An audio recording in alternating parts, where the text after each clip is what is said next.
আমি একজন মুক্তিযোদ্ধার সন্তান, আমি একজন বাংলাদেশের রাষ্ট্রপতির সন্তান, আমি বাংলাদেশের নির্বাচিত প্রধানমন্ত্রীর সন্তান, বাংলাদেশের নির্বাচিত রাষ্ট্রপতির সন্তান। কাজেই রাষ্ট্রের ওইসব জায়গায় গেলে কি হয়, কি আছে না আছে আমার জানা আছে। কাজেই এখানে আমার পাওয়ার কিছু নেই, আমি দেখে এসেছি।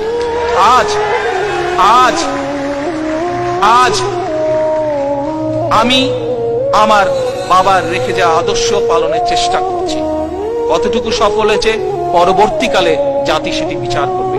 আমি আমার মা দেশনেত্রী খালেদা জিয়া যেই আদর্শকে সামনে রেখে মানুষের জন্য সংগ্রাম করেছেন, মানুষের জন্য কাজ করেছেন, সেটিকে সামনে রেখে রাজনীতি করার চেষ্টা করেছেন। কাজেই আমি ওগুলো দেখে এসেছি। ওগুলোর মধ্যে আমার কোনো নতুনত্ব বলে কিছু নেই।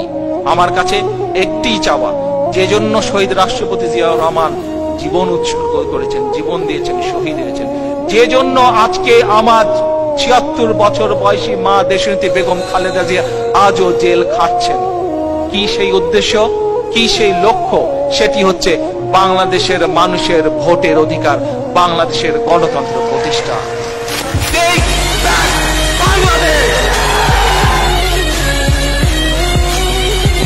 আচ্ছা, গত ১ বছর ধরে এই যে বিভিন্ন জায়গায় চাঁদাবাজি, জুলুম নির্যাতন, টেন্ডারবাজি করছে, সবকিছু বিএনপির কাঁধে পড়েছে এবং সাধারণ মানুষ বলতেছে এই কাজ কে করেছে? বিএনপি করছে।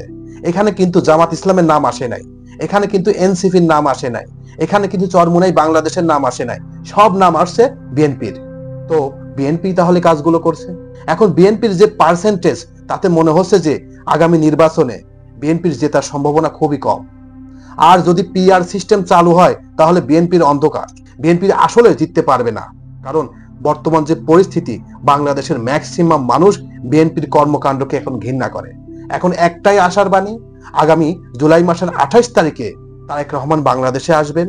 বাংলাদেশে আসার পর বিএনপি যদি তার কার্যকলাপ যদি চেঞ্জ না করতে পারে, যদি চেঞ্জ করে তাহলে ভবিষ্যতে একটু চেঞ্জ হলেও হতে পারে। তা না হলে আগামী নির্বাচনে তারেক রহমান তথা বিএনপির জেতা সো টাফ হয়ে যাবে।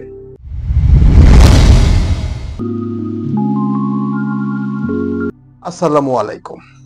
আগামী ২৮শে জুলাই তারেক রহমান বাংলাদেশে আসবেন।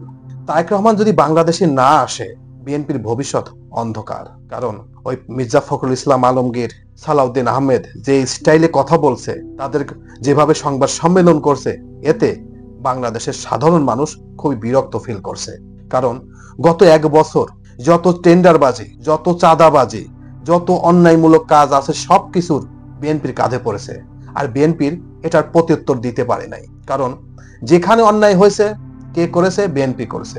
যেখানে চাঁদাবাজি হয়েছে কে করেছে? বিএনপি করেছে। এইভাবে বিএনপির বিরুদ্ধে অভিযোগগুলো আসছে। কিন্তু এই কাজগুলো আদৌ বিএনপি করছে কিনা, কে করছে, সেটার সলিউশন তারা দিতে পারে নাই।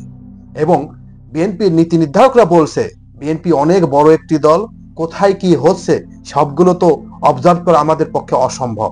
কারণ গত ১৬ বছর বিভিন্ন জায়গায় নেতার জন্ম নিয়েছে এবং সেসব নেতারা অনেক কোথায় কিভাবে আছে সেগুলো গোছালো করতে পারছি না বিধায় কোথায় অন্যায় হচ্ছে, কোথায় কি হচ্ছে সেটা ধরতে পারছি না। তবে ধরতে পারলে সাথে সাথে শাস্তির ব্যবস্থা করব। এবং কোথাও কোথাও শাস্তিও দিয়েছে, কিন্তু এইসব শাস্তি দিয়েও কোনো নিয়ন্ত্রণ করতে পারে নাই। তো এখন একটাই আশার বাণী, সেটা হচ্ছে তারেক রহমান আগামী ২৮শে জুলাই বাংলাদেশে অবতরণ করবেন এবং ৫ই আগস্ট একটি অনুষ্ঠান হবেন, অর্থাৎ প্রথম স্বাধীনতা দিবসের একটি অনুষ্ঠান হবে। সেখানে তিনি অনেক কাজ করবেন এবং উদ্বোধন করবেন। তো সে আসার পর কতটুকু চেঞ্জ হয় সেটাই এখন দেখার বিষয়। তো আপনারা কি মনে হয়, আপনার কাছে কি মনে হয়? বিএনপির যে পার্সেন্টেজ বর্তমান, তাতে তো মনে হয় বিএনপির ভবিষ্যৎ ভালো না। কারণ এই যে পিআর সিস্টেম যদি চালু হয় তাহলে বিএনপি কি ১৫১টা আসন পাবে? মনে হয়তো পাবে না। বাংলাদেশে যে ৩০০টা আসন, সেখানে হিসাব নিকাশ করে দেখা গেছে যে বিএনপির ভোট আছে মাত্র ৪০%। তো ৪০% ভোট হলে তো অত আসন পাওয়ার সম্ভাবনা নেই। তো যদি জামাত ইসলাম কিছু আসন পায়, চরমোনাই যদি আসন পায়, এনসিপি যদি আসন পায়, তাহলে প্লাস মাইনাস করলে দেখা যায় যদি পিআর সিস্টেম চালু করে তাহলে বিএনপির অবস্থা কাহিল। হ্যাঁ, বিএনপি অনেক আসন পাবে, এটা আমিও জানি।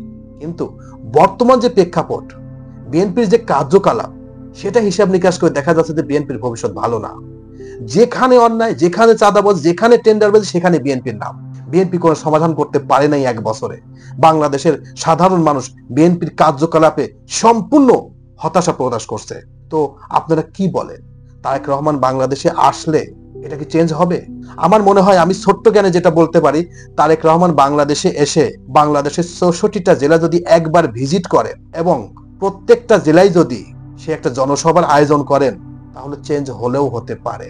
যেমন এনসিপি প্রত্যেকটা জেলায় জেলায় তারা প্রোগ্রাম করছে, প্রোগ্রামে হাজার হাজার নেতাকর্মী, হাজার হাজার ছাত্ররা একসাথে হচ্ছে এবং বিভিন্ন ধরনের কথা বলছে। সেখানে একই প্রশ্ন যে এই অন্যায়, যা অন্যায় করছে সব বিএনপি করছে। জামাত ইসলাম যেখানে অনুষ্ঠান করছে সেখানে যা কিছু বলছে যে বিএনপি করছে। এক কথা, বিএনপি ছাড়া অন্যায় আর কেউ করছে না, সবাই ভালো মানুষ, শুধু অন্যায়কারী জাম বিএনপি। তো এখন বিএনপির শেষ ভরসা হচ্ছে তারেক রহমান। কারণ মির্জা ফখরুল, সালাউদ্দিন আহমেদ, এই রিজভী আহমেদ, এরা যেসব কথা বলতেছে, প্রত্যেকটা কথা মানুষ এখন ডিনাই করতেছে, প্রত্যেকটা কথা মানুষ এখন বিশ্বাস করছে না।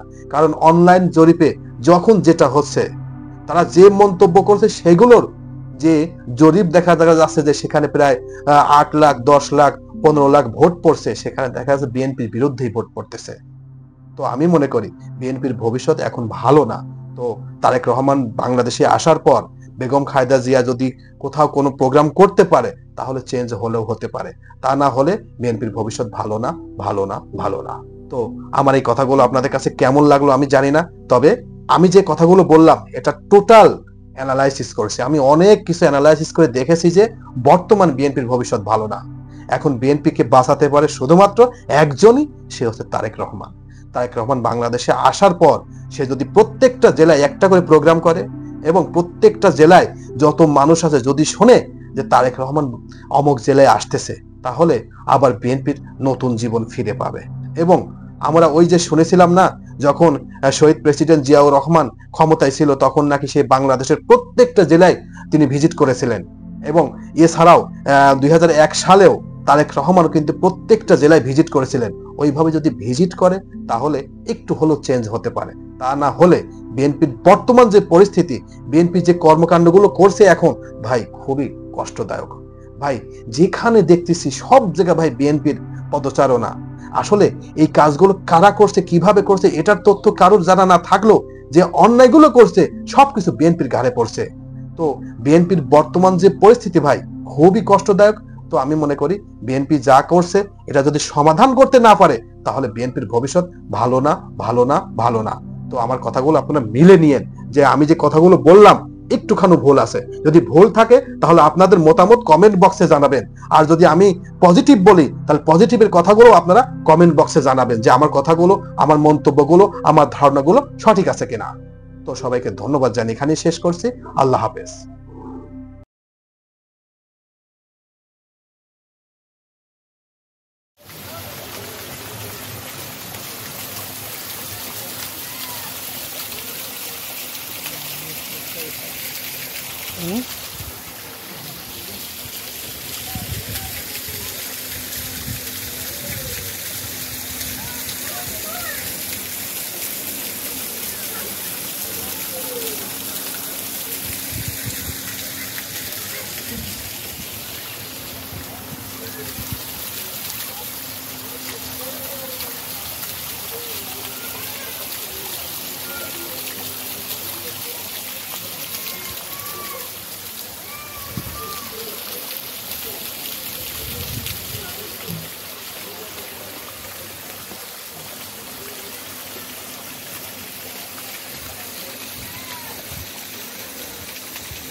Hmm?